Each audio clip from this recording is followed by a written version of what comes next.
The next project, we're going to be making some Boston baked beans with a little twist, a little bit different from most recipes that you'll read.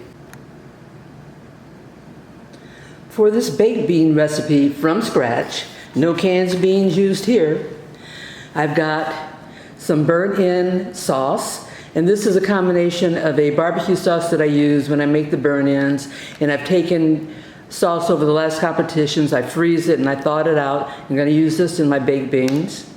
In addition, I have some burnt-ins that are left over from a competition. Those will be shredded and placed in the beans. Molasses, mustard, we've got our Great Northern beans, bell pepper, celery, bacon, onions, garlic, apple juice, and apple cider vinegar. And I'll have the recipe displayed on the screen for you. I sauteed the bacon, and that's cut into little shreds. And that's going to go in the beans. And from the bacon grease, I added that to the skillet, and we're going to use that to saute our vegetables.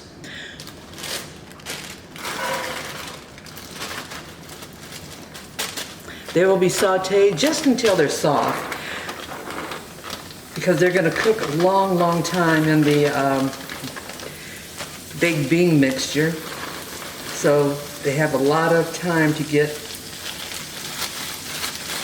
the texture correct.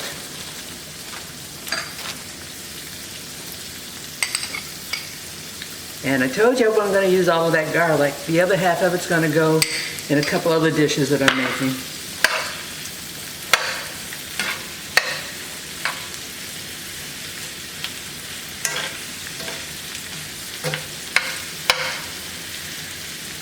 Making these baked beans is something different for me. I've made baked beans before, but not in the quantity that I'm going to be making tomorrow. Ordinarily, I would do just a regular 1 pound of beans, soak them overnight, then add the other ingredients, including the vegetables, the bacon,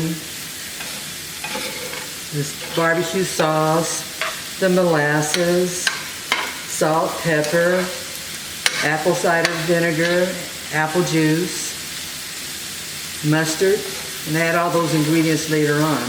One of the things too I need to of note is that it's not on the ingredient list for something that I may add later on, depending on the taste of the beans. I may add a little bit of brown sugar just to get them sweet. Currently the only sweetness is going to be in the burnt-in sauce mixture that I have, and from the molasses.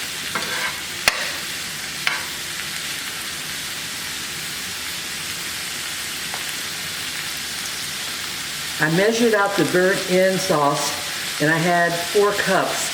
For this recipe, I should only need about 3 cups, but I'll keep it together because depending upon how long they cook, they'll get all caramelized and all sugary, sweet and goody, and a lot of that water will evaporate off, and that sauce will concentrate better in the beans.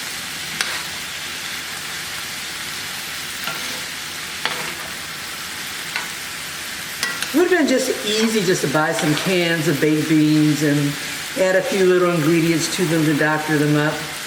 But I find that when I do them myself, I have better control over what the ingredients are, and I don't have to mass one thing and add something else, so I know exactly what's going in it and what my flavors are going to be.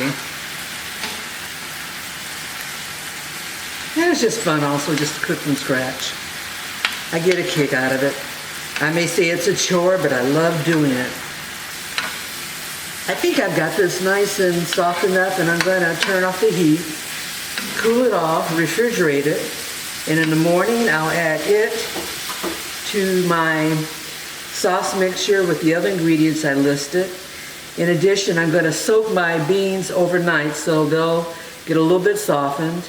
This recipe called for taking the beans and cooking them separately in a pot of water for a couple of hours until they're soft, and then adding the ingredients, putting them in the smoker or oven or however I'm going to cook it until they get good, bubbly, and sweety good. There you have it, prepping for some baked beans.